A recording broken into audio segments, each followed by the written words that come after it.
안녕하세요. 저는 30대 중반에 접어들어선 여자입니다.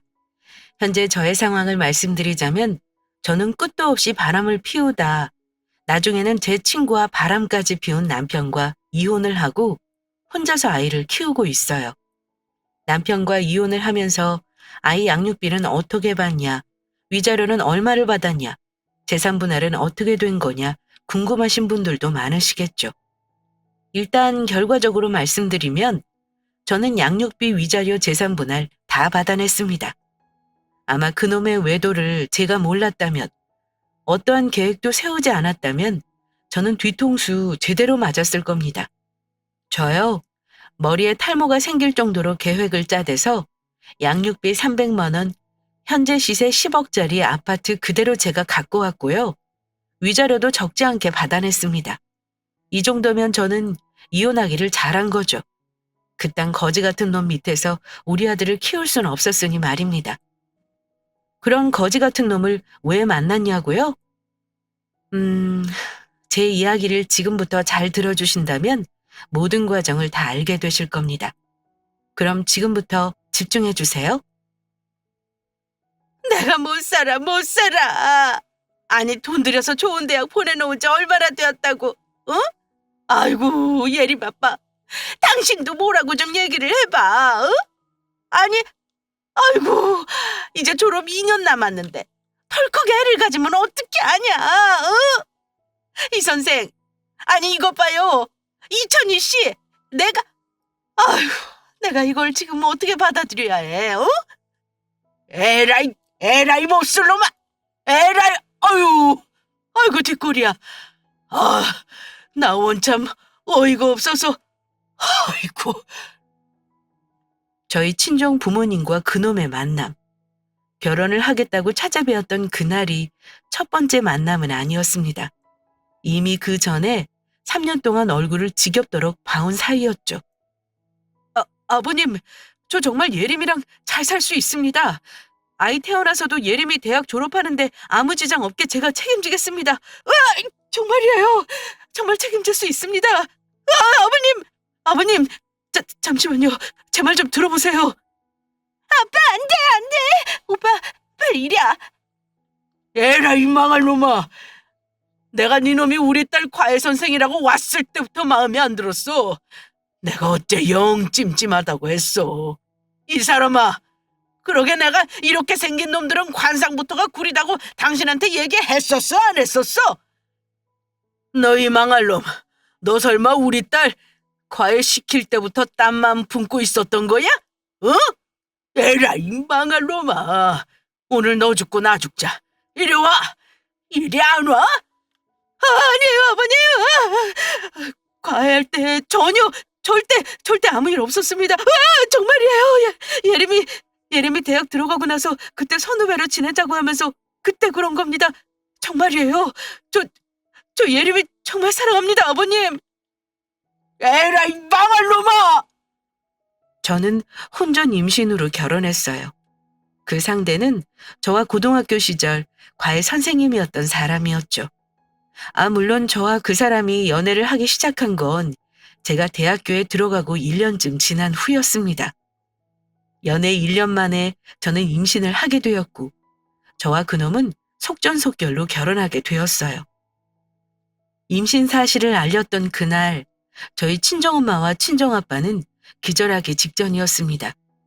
친정아빠는 남편놈 얼굴을 보자마자 집에 있는 죽도를 휘두르며 가만두지 않을 거라고 난리치셨죠. 그날 남편놈 등짝에는 벌건 죽도 자국이 여러 군데 남아 있었습니다.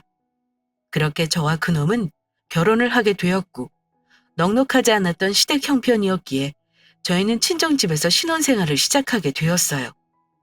그 사이 남편은 가장으로서 책임감이 생겼는지 몇몇 친구들과 IT 계열 사업을 준비하기 시작했습니다. 그놈은 바빠지고 저는 대학 졸업 후 아이를 키우며 산후 우울증 비슷한 것이 오기 시작했어요. 친정 부모님께는 차마 티를 낼 수 없어서 혼자 방 안에서 우는 날이 많았습니다. 그럴 때 마음 편하게 속 터놓을 사람이 누구겠어요? 남편밖에 더 있겠습니까? 예림아, 나도 지금 일 확장시킨다고 힘들어. 나 혼자 잘 먹고 잘 살겠다고 내가 일하는 거야? 아니잖아. 우리 다 잘 살자고 바쁘게 일하는데 집에 오면 너는 나 붙잡고 울기나 하고 그럼 내가 집에 오고 싶겠어? 서운하다고만 하지 말고 내가 더 힘들어. 너만 힘든 줄 알아? 너는 여기가 너희 집이잖아. 맞잖아. 솔직히 얘기해서 내가 더 힘들고 눈치 보이지 않겠어? 장인 장모님 눈치 보여서 밖에서 술 한 잔을 먹고도 이온 음료를 몇 번이나 먹고 술 냄새 뺀다고 동네를 몇 바퀴나 돌고 와. 솔직히 말할까? 솔직히 말하면 나는 예림이 네가 요즘 자꾸 나한테 우울하다고 하는 거 그거 솔직히 말해서 배부른 소리라고 생각해. 뭐라고? 배부른 소리? 내가 지금 배부른 소리 하는 거라고? 내가 무슨 배부른 소리를 해? 내가 무슨 배부른 소리를 하냐고. 오빠가 무슨 우리 엄마 아빠 눈치를 봐. 눈치를 보면 내가 보는 거지. 나도 답답해. 알아? 안 그래도 오빠가 눈치 보는 건 아닌가. 오빠 힘들까봐 찬솔이 울면 우는 애 안고 방 밖으로 나가서 애 재우고 새벽에 들어왔다가 애 울면 또 다시 데리고 나가서 2층 올라오는 계단에 쭈그리고 자고. 오빠 혼자만 노력한다고 생각하지 마. 나도 노력하고 있어. 그럼 내가 누구한테 말할까? 어? 내가 엄마한테 말해? 어머니한테 전화드려서 말씀드릴까? 나도 다른 애들처럼 나가서 취업 준비도 하고 싶고 공부도 하고 싶고 하고 싶은 거 많아. 나도 오빠처럼 나가서 사람들이랑 같이 일도 하고 싶고 내가 얼마나 답답한 줄 알아? 아냐고! 아이가 태어나고 제가 산후 우울증에 걸리고 남편은 사업한다고 나가 있고 아들아이가 3살이 되기 전까지는 정말 지옥과 다름없는 생활을 보냈습니다. 힘들다고 얘기를 하면 남편은 위로를 해주기는커녕 너만 힘드냐, 나도 힘들다라는 말을 하면서 되려 저를 속없이 칭얼거리는 여자 취급을 했습니다. 얼마나 서러워요. 정말 너무 서러웠습니다. 친정 부모님이라고 왜 모르셨겠어요? 다 아셨겠죠. 저희 친정 부모님은 아들아이가 어린이집에 갈 수 있는 나이가 되면서 제가 일을 할 수 있도록 카페를 차려주셨습니다. 늘 감사하죠. 그렇게 저는 카페를 운영하고 제 일하면서 밝아지기 시작했어요. 남편 사업도 잘 되기 시작하면서 저희는 분가를 해서 새로운 생활을 하기 시작했죠. 제가 카페를 운영하고 남편 사업이 잘 돼가면서 저는 이제는 됐다는 생각이 들었습니다. 그런데 이제는 됐다가 아니라 이제 시작이더군요. 네, 남편이었던 그놈이 여자한테 미친놈이라는 걸 제가 그때부터 알게 되었습니다. 어머, 원영 씨, 갑자기 왜 그래요? 일이 많이 힘들었어요? 나는 원영 씨랑 같이 일하고 싶은데 뭐 조건이 안 맞는 게 있는 거예요? 그러면 내가 할 수 있는 건 최대한 다 맞춰줄게요. 그게 사장님이랑 일하는 건 저도 전혀 힘든 건 없어요. 그런데 사장님, 그러면 남편분 있잖아요. 사장님 남편분 가게 오지 않게 해주시면 저 계속 일하고 싶어요. 그리고 연락도. 우리 남편이요? 갑자기 그게 무슨 말이에요? 우리 남편이 왜요? 남편이 원영 씨한테 뭐 실수한 거 있어요? 카페 오픈 멤버였던 여자 직원이 하루는 대뜸 일을 그만두겠다며 제게 이야기를 해왔어요. 평소에 손발도 잘 맞았고 성격도 잘 맞았던 직원이라 저는 그 직원을 붙잡았습니다. 같이 일하는 사람들끼리 마음 잘 맞기란 쉬운 일이 아니니 말이에요. 불편한 게 있으면 얘기를 해라. 내가 맞춰주겠다라고 하자. 직원은 머뭇거리더니 핸드폰을 내밀며 저런 말을 했습니다. 제 남편을 가게에 안 오게 했으면 좋겠다고 말이에요. 저는 당황스럽다 못해 무슨 소리인가 의문만 들었습니다. 그러지 않겠어요? 뭐 월급이 적어서 그렇다, 가게 일이 버겁다 그런 이유도 아니었고 대뜸 가게 일과는 상관없는 제 남편을 못 오게 하라니요. 저는 일단 의문스러운 마음을 접어둔 채 직원이 내밀었던 핸드폰 화면을 들여다보았어요. 세상에나. 핸드폰 화면을 들여다본 뒤 저는 깜짝 놀라고 말았습니다. 예원 씨, 오늘 머리 너무 잘 어울리더라. 내가 옷 한 벌 사줄까? 나 아는 친구가 편집숍 하거든. 주말에 시간 괜찮아? 예원 씨, 오늘 사장님 재료 사러 간다고 하던데 그럼 예원 씨 혼자 매장에 있는 거지? 내가 도와주러 갈게. 아니요, 괜찮습니다. 자꾸 이런 식으로 연락 주시는 거 불편해요. 연락 안 하셨으면 좋겠습니다. 에이, 내가 뭐 연락을 얼마나 했다고 그래.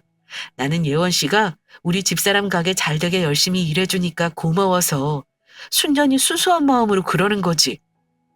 저런 대화 내용이 수두룩하고 빽빽했습니다. 참, 그 직원 얼굴을 제대로 볼 수가 없었어요. 직원이 그만두려고 했던 이유는 다름이 아니라 제 남편 놈 때문이었습니다. 말로는 계속 뭐 와이프 매장에서 열심히 일해줘서 고마워서 그런다라는 핑계를 댔지만 검은 속내가 훤히 보였죠. 얼마나 얼굴이 낯뜨겁던지. 남편을 못 오게 하겠다는 약속을 하고 직원과 같이 다시 일을 했지만 한번 불편해졌으니 그게 얼마나 가겠어요. 결국 그 직원은 가게 일을 그만두었죠. 예원 씨는? 요새 통 가게 안 보이네? 뭐 여행이라도 간 거래? 남자친구 생겼나? 하긴 예원 씨 정도면 그 또래 남자들이 좋아할 만한 얼굴이기는 하지. 에이, 그럼 직원 새로 뽑아야겠네. 면접 볼 때 내가 같이 있어줄까? 아니, 뭐 내가 당신보다는 직원 면접도 더 많이 보고 하니까. 내가 조금 더 사람 보는 눈이 있지 않을까 해서. 왜? 당신 스타일인 직원들로 뽑아두려고? 그래서 그 직원한테도 옷 사준다 주말에 시간 되냐 물어보려고? 예원 씨가 왜 그만둔 것 같아? 왜 그만뒀는지 알 것 같아? 왜 말을 못해? 당신이 한번 얘기해봐. 예원 씨가 왜 그만뒀는지 당신은 알 것 같은데? 그놈은 제가 아무것도 모르는 줄 알았나 봐요. 새로운 직원을 뽑을 때 자기도 같이 봐주면 어떻겠냐는 말을 제게 했죠. 웬만하면 그냥 묻어두고 넘어가려 했는데 남편 놈이 하는 말을 듣고 있자니 너무 열을 받았습니다. 그래서 물어봤어요. 그 직원이 왜 일을 그만둔 것 같냐고 말이에요. 왜 그만뒀는지 너는 아는 것 같은데 한번 얘기해보라고 했습니다. 그랬더니만은 꽤 당황스러워 하더군요. 아니, 나는 지금 당신이 무슨 소리를 하는 건지 모르겠네. 내가 예원 씨가 왜 그만뒀는지 그걸 어떻게 알아? 참네. 오늘 왜 이래? 뭐야, 지금 나한테 뭐 몰카하는 거야? 별 실없는 소리를 다 하네. 예원 씨가 왜 그만뒀는데? 당신 앞으로 내 가게 들리지 마. 알겠어? 커피 파는 데가 우리 가게만 있는 거 아니잖아? 커피 먹고 싶으면 집 앞 카페에서 사 먹어. 재료도 내가 알아서 차 끌고 나가서 사오든 배달을 시키든 할 테니까 직원들한테 아무 소리도 하지 마. 당신, 그리고 내 핸드폰 건들지 마. 나 더 이상은 얘기 안 할 건데 내 핸드폰 뒤져서 직원들 연락처 알아내는 거 그거 하지 마.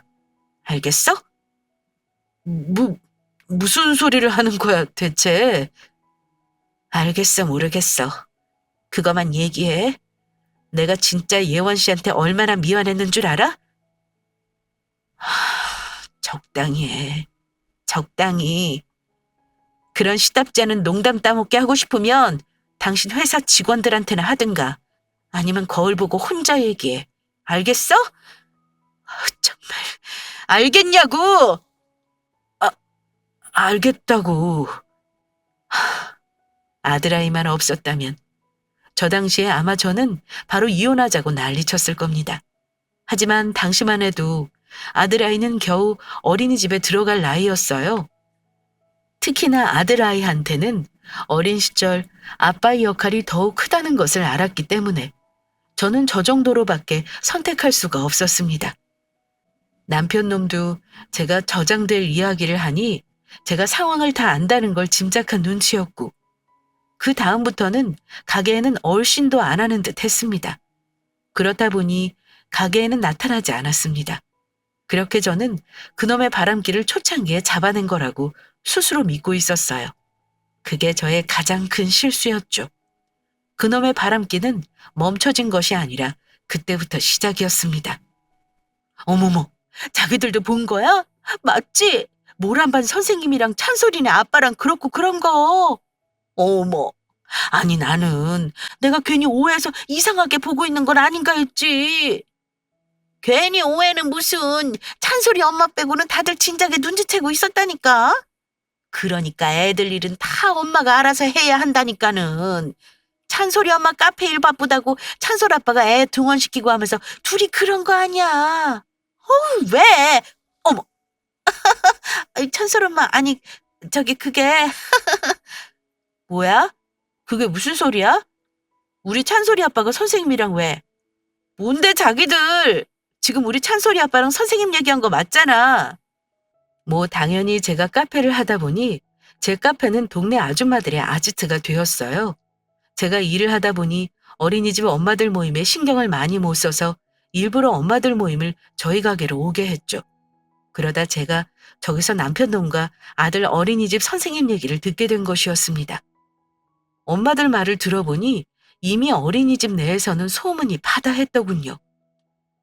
아니, 우리가 처음에는 그냥 오버해서 보는 거 아닌가 싶었는데 그게 아무리 봐도 좀 이상하더라고. 지난주에는 서민이 엄마가 왜? 이렇게 된 거 찬솔이 엄마한테 알려줘야지. 그게 서민이 엄마가 애들 아빠랑 같이 경기도 외곽으로 나갔었는데 거기 남영주 카페에서 찬솔이 아빠랑 선생님을 봤다잖아. 그래서 서민이 엄마가 일부러 가서 인사했나 봐. 영 괘씸하니까. 그랬더니 뭐 학부모 상담이라나. 아이고, 그게 말이 되는 소리야? 아니 막말로 학부모 상담을 할 거면 평일에 어린이집에서 하면 되는 거 아니야? 그걸 왜 굳이 주말에? 그것도 외곽의 카페에서 상담을 하고 있냐고. 말이 안 되잖아. 그래. 안 그래도 그것 때문에 서민 엄마랑 그 선생님 얘기 좀 했는데 그 선생님이 여기 오기 전에 원생 아빠랑 바람 나가지고 잘렸던 거래잖아. 그래서 여기 온 거래. 아유, 어쨌든 찬솔 엄마 더 소문나면 찬솔이랑 찬솔 엄마한테도 안 좋은 거니까 원장한테 얘기해서 그 선생 그만두게 하고. 아유, 진짜 어렵다, 어려워. 이게 아예 모르는 남이면 그냥 이혼해버리라고 얘기하는데 찬솔이네 일이니까 남일 같지가 않네. 애들 크는데 이혼이 쉽지도 않고. 아유, 아무튼 우리가 입단속 잘할 테니까 자기도 마음 단단히 먹고 잘 해결해봐. 입단속은 소용없는 일인 거 아시죠? 이미 동네 소문은 다 난 상태였습니다. 아들아이도 그것 때문에 스트레스를 받아 했어요. 그 어린애가 뭘 알겠냐마는 아마 친구들이 집에서 들은 이야기를 가지고 어린이집에 와서 자기네들끼리 놀렸던 모양이에요. 애는 어린이집 안 가겠다고 울고불고 난리였죠. 저는 카페 문을 닫아둔 채 남편 놈을 가게로 불러냈습니다. 찬솔 엄마, 여보, 그게 뭐 아무것도 한 게 없거든? 그냥 둘이 같이 차 마시고 그냥 주말에 드라이브 몇 번 한 게 다야. 정말이야. 우리 찬솔이 걸고 얘기할 수 있어. 어? 짝. 잔뜩 쫄아서 온 그놈은 제게 그냥 몇 번 드라이브하고 밥 몇 번 먹은 게 다다. 그 이상 절대 양심의 가책을 느낄 만한 일은 한 적이 없다고 제게 얘기했어요. 그놈이 아들아이를 걸고 절대 아니라고 하는데 눈이 확 돌더군요. 그대로 손을 들어서 있는 힘껏 그 자식 얼굴을 갈겨버렸습니다. 그놈은 제게 뺨을 맞고 어벙벙한 표정으로 저를 바라보더군요. 네가 어디서 우리 찬솔이 이름을 네 입에 올려? 뭐? 찬솔이를 걸고 절대 아니라고? 내가 우리 찬솔이를 네가 다른 여자랑 놀아나는데 갖다 붙이라고 찬솔이를 낳은 줄 알아? 너 지금 나랑 장난하니? 네가 한 일이 그냥 어디서 교통사고 낸 정도라고 생각하는 거야? 너 진짜 그렇게 생각하는 거야? 제정신이니? 어? 어디서 네 입에서 찬솔이 이름이 나와? 어떻게 하다 아들 어린이집 선생이랑 그럴 생각을 하니? 어? 여자가 그렇게 좋아? 그럼 나랑 이혼하고 실컷 여자들하고 만나고 다녀. 왜? 그건 또 싫어? 집에서 애 키우는 미련한 마누라도 갖고 있어야겠고 밖에서 따로 만나는 어린 여자애들도 있어야겠어? 미안한데 나는 그렇게 살고 싶지 않거든. 그러니까 그냥 여기서 그만하자. 찬솔이한테 다 못 볼 꼴 보이지 말고, 애한테 상처 주지 말고, 그냥 여기다 도장 찍어. 나는 도저히 너 같은 인간이랑 못 살겠으니까 도장 찍으라고. 찬솔 엄마, 나 이혼 절대 못해. 절대 싫어. 어? 내가 찬솔이랑 당신 없이 어떻게 살아? 어? 내가 진짜 잘못했어. 그냥 내가 잠깐 미쳤었나 봐. 당신 일도 잘 되고 내 일도 잘 되고 있는데 그냥 뭔가 내가 사는 게 이게 뭔가 싶었어. 그러다가 아니다. 내가 정말 미안해. 내가 진짜 잘못했어. 나 당신이 하라는 대로 다 할게. 하라는 대로 다 할 테니까 우리 이혼하지 말자. 나 찬솔이 못 보고는 정말 못 살아. 그놈은 제가 강경하게 나오자 그때야 사태 파악을 하는 듯 했어요. 털썩 무릎을 꿇고 제 앞에서 말 그대로 손이 발이 되도록 빌기 시작했습니다. 하라는 대로 다 할 테니 이혼만은 절대 하지 말자고 말이에요. 처음에 그놈이 아르바이트생한테 치근덕거렸을 때도 그래도 그 인간이 변화할 수 있겠거니 했는데 두 번째 그런 일을 겪고 나니 저도 그놈에 대한 기대가 사라지더군요. 생각해보세요, 여러분. 그런 인간이랑 어떻게 한 집에서 한 공간에서 같이 있을 수 있겠습니까? 그런데 또 그 와중에 아들아이가 혹여나 아빠 없이 자란다고 유치원에 가서 초등학교에 가서 놀림만 받지 않을까 하는 생각도 들었습니다. 그래서 제가 선택한 방법은 이것이었습니다. 그런데 나는 너 같은 인간이랑은 한 집에 못 살아.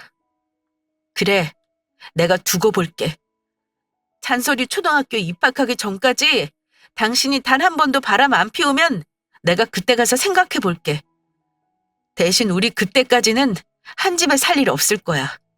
당신 나가서 살아. 찬솔이한테는 당신 지방으로 일 다닐 거라고 했으니까 주말마다 찬솔이 봐. 그럼 될 거 아니야? 이것도 싫으면 나도 어쩔 수 없어. 당신이 선택해. 찬솔 엄마, 어떻게 그렇게 살아? 알겠어. 나 진짜 정신 차릴 거니까 당신이 한번 두고 봐. 결국 그놈과 저는 따로 살게 되었어요. 기존에 살던 집에서 그놈은 나가 살게 되었죠. 그놈은 자기를 한 번만 지켜봐 달라며 제게 큰 소리를 쳤습니다. 아빠를 찾는 아들아이에게는 아빠가 지방에서 일을 하셔야 해서 주말마다 볼 거라고 이야기를 했어요. 그리고 저는 마지막으로 한번 그놈을 더 시험해 보기로 했죠. 정말 이 자식이 나와 아들과 살고 싶은 건지 그게 의심스러웠기 때문입니다. 자그마치 그 계획은 1년이 걸렸습니다. 그놈이 제 계획에 넘어오지 않길 바랬는데 그놈은 제 계획에 넘어오더군요. 자기는 기필코 다시 한 집에서 저와 아들과 함께 살 거라며 다짐을 해놓고 그놈은 1년 반 만에 다시 바람을 피웠습니다. 일주일에 한 번씩 제게 날아오는 메일과 사진, 그 안에는 남편놈이 외도를 벌이는 모든 정황이 기록되어 있었습니다. 그리고 제가 찾아가기도 전에 남편이라는 인간이 먼저 저를 찾아오더군요. 이 정도면 너도 좋지 않아? 깔끔하게 이혼하자. 우리 지금 살고 있는 아파트 그거 시세 올라서 9억에서 10억 왔다 갔다 하더라. 그거 다 당신 가져. 그리고 찬솔이는 나보다 당신이랑 더 애착이 있을 테니까 당신이 키워. 나 양육권 달라고 일 복잡하게 만들지 않을게. 양육비도 적지 않게 300만 원씩 내가 다달이 보낼게. 이 정도면 당신 손해보는 것 하나도 없는 것 같은데 그동안 당신 나 때문에 마음고생하게 한 거 미안해.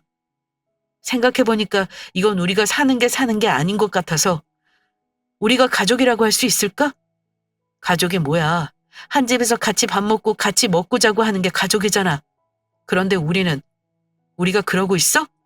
솔직히 장인 장모님 나 안 좋아하시는 건 이미 진작부터 알았고 장인 어른이 빌려주셨던 사업자금도 내가 갚을게.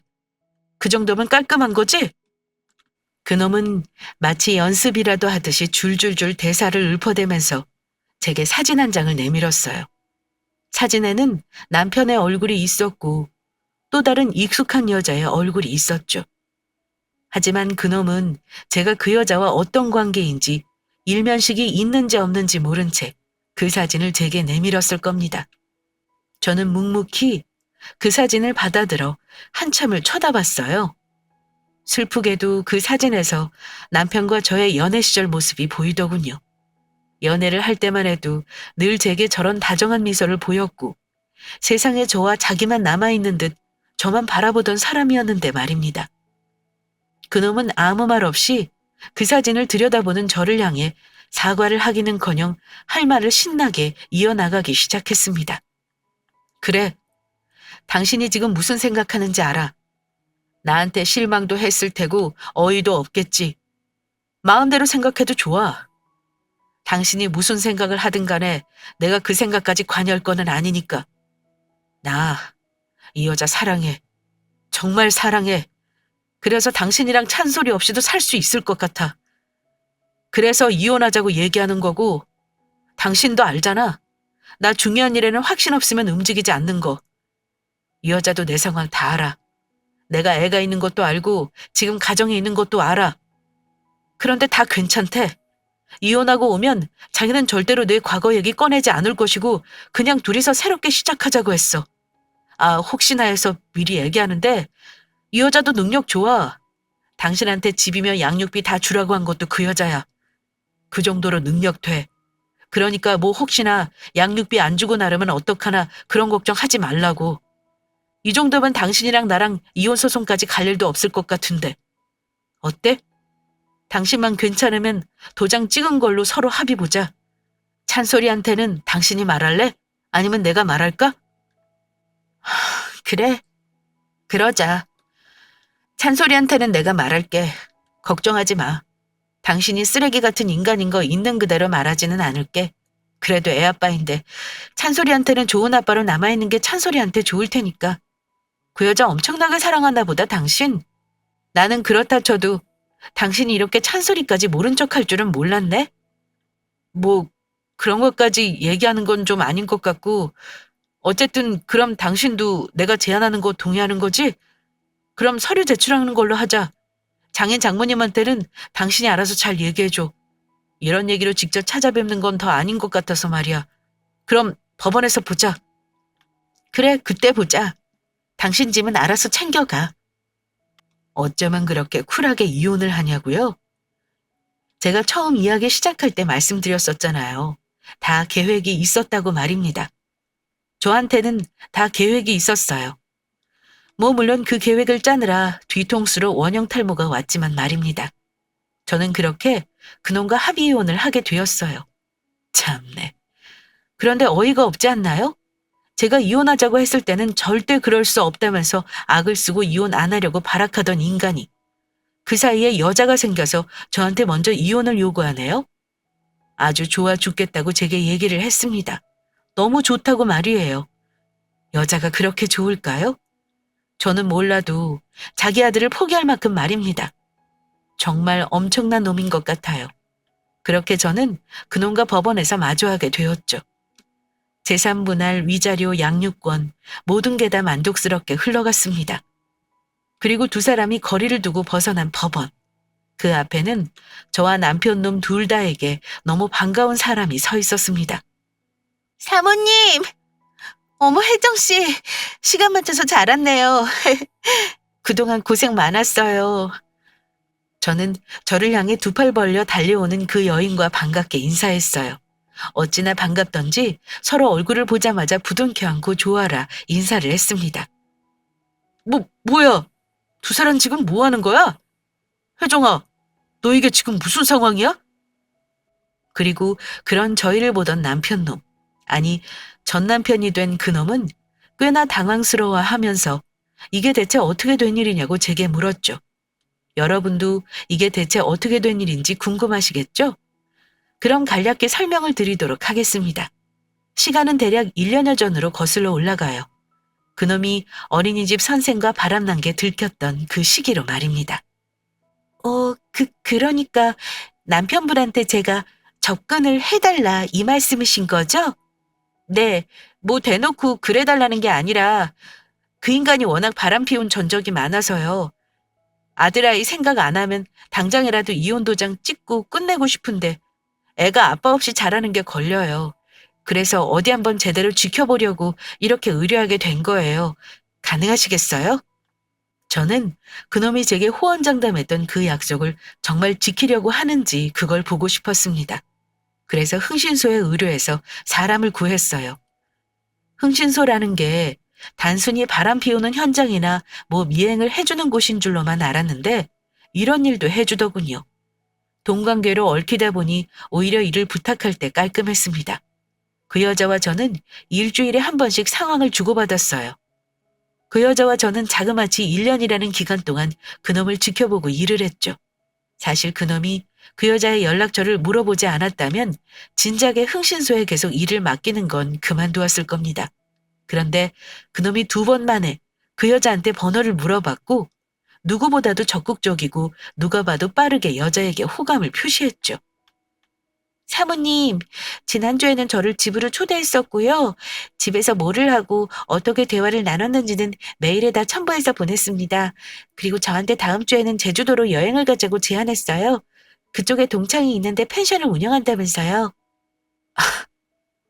그 자식이 그랬어요? 저한테는 출장이 잡혔다고 했거든요. 그날이 우리 아들 만나는 날인데 그놈이 혜정 씨랑 여행 가려고 저한테 거짓말했나 보네요. 아, 그러면 제가 그 여행을 취소할게요. 아니에요. 그냥 신경 쓰지 마시고 다녀오세요. 대신 증거로 활용할 수 있게 증거만 잘 모아주세요. 그거면 돼요.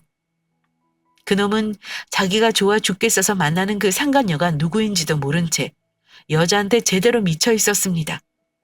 아들아이를 어떻게 안 보고 살겠냐고 하던 인간이 여자한테 눈이 돌자 아들아이와 만나기로 한 날 약속을 점점 지키지 않기 시작했고 하루라도 더 그 여자와 시간을 보내지 못해 안달이었어요. 자기야, 나 그럼 정말 자기 말만 믿고 이혼한다? 집이야 뭐 주고 나올 수 있지만 양육비까지 300만 원 가까이 내가 주는 건 솔직히 그거는 부담스러워. 막말로 애를 나 혼자 낳은 것도 아니고 그 여자도 엄마로서 애를 키워야 하는 역할은 있는 거라고 나는 생각하거든. 오빠, 나 못 믿어? 내가 다 알아서 챙겨줄 테니까 그래도 아기한테는 아빠 노릇 제대로 해. 나중에 오빠 아들이 커서 오빠 안 보고 살면 그거는 괜찮아? 나중에 나이 들어서라도 아들한테 아빠 대접 받고 싶으면 부모로서 할 거는 해. 내가 괜히 그래? 다 오빠 생각해서 얘기하는 거잖아. 으이그 하여간 속도 깊어. 자기 솔직히 말해봐. 나보다 누나 아니야? 어쩌면 이렇게 생각이며 마음 씀씀이며 속이 깊은지 몰라? 자기야, 우리 진짜 잘 살자. 나 자기 좋아하는 거 진심이야. 혹시나 내가 자기랑 결혼해서 한눈 팔 걱정할까 봐. 내가 그 여자한테 마음을 못 붙여서 이렇게 방황했던 거지. 혜정이 너라면 나는 정말 내 모든 걸 다 걸고 바칠 수 있어. 알지? 내가 자기 얼마나 사랑하는지. 그건 꼭 알아줘. 그놈은 아주 제대로 넋이 나가 있었습니다. 상간녀 역할을 해주었던 그 여자가 제게 일주일에 한 번씩 증거자료로 사진과 대화 내용 음성 파일 영상을 보내올 때마다 저는 정이 뚝뚝 떨어져 갔어요. 어떻게 보면 차라리 잘된 일이었죠. 조금이라도 마음이 있었다면 그놈이 저와 아들아이를 두고도 쓰레기 같은 짓을 했다는 사실을 알고도 흔들렸을지 모르니 말입니다. 저는 그놈이 상간녀에게 넘어갔다는 사실을 확인하고 나서부터 이혼을 준비했어요. 양육비를 얼마를 받아낼 건지, 집은 어떻게 가져올 건지, 하나부터 열까지 모든 게 다 계획적이었죠. 제가 어떻게 얼만큼 받아낼지를 정하면 그걸 상간녀 역할을 하던 직원이 제 전남편에게 세뇌 아닌 세뇌를 시켰습니다. 그렇게 저와 그 직원의 합작으로 완성된 게 저의 이혼 결과였어요. 왜? 어이가 없어? 내가 어이없었던 것만큼 네가 그럴까? 그렇게 우리 찬소리 하면서 애 없이는 절대 못 산다고 이혼은 안 된다고 하던 인간이 뭐? 제주도로 여행을 가? 나한테 출장이라고 해놓고 여행을 가고 싶었어? 너 그날 무슨 날인지 알지? 그날 심지어 찬솔이 생일이었어. 네가 정말 나랑 헤어지기 싫었고 찬솔이랑 헤어지기 싫었다면 정말 그랬을까? 참, 너는 네 인생 네가 네 입으로 네 손으로 네 발로 네가 네 인생 망친 거야. 뭐야 지금? 어? 이게 지금 무슨 상황이냐고! 혜정아, 이거 지금 뭐야? 지금, 네가 지금 이 사람이랑 어떻게, 니들 대체 뭐야? 뭔데? 이게 뭐 하는 거냐고! 사람 가지고 지금 장난하는 거야? 지금 뭐 하자는 건데? 야! 니들 뭐야? 이게 뭔데? 이게 지금 뭔데? 보기는 네가 네 인생 말아먹은 거 제대로 보는 거지. 혜정 씨, 그동안 수고 너무 많으셨어요. 제가 약속한 대로 금액은 오늘 바로 입금 처리해드릴게요. 이 인간이 저한테 오늘 집도 다 넘겼고 위자료도 바로 보냈거든요. 혜정 씨가 이 사람한테 돈 주기로 했다면서요? 참 너도 너다. 아니 사람이 어쩌면 그렇게 단순해? 남자들은 원래 그런 거야? 남자들은 원래 여자한테 그렇게 약해? 너 지금 네가 그렇게 좋아하는 여자 때문에 네 집이며 네 자식이며 네 재산까지 다 날린 거야. 알아? 아무튼 네가 그래도 찬솔이 아빠라고 매달 300만 원씩 준다고 한 거 그거는 참 고맙다.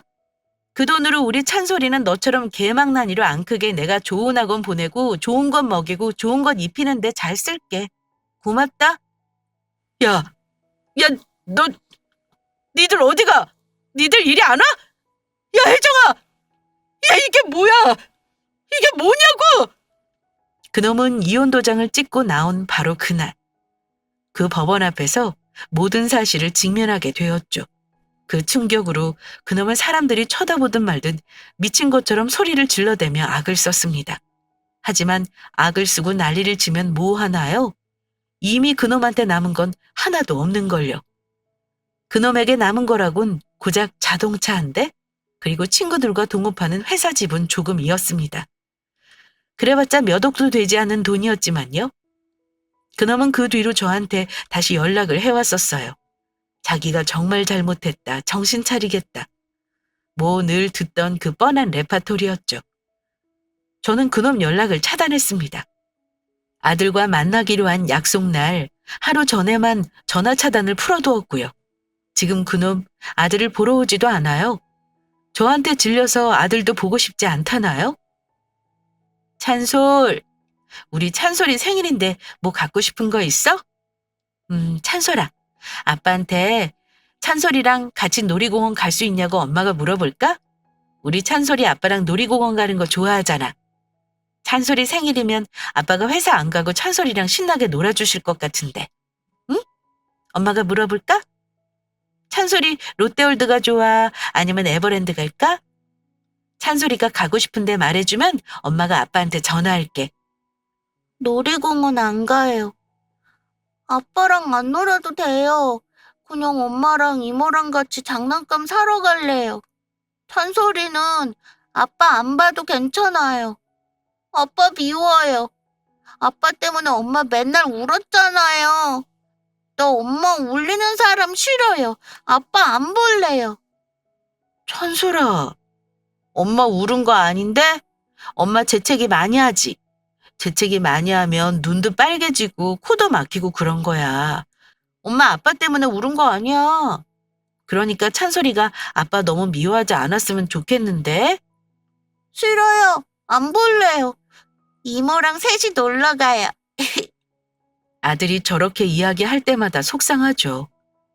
이혼 후에 제가 많이 울었어요.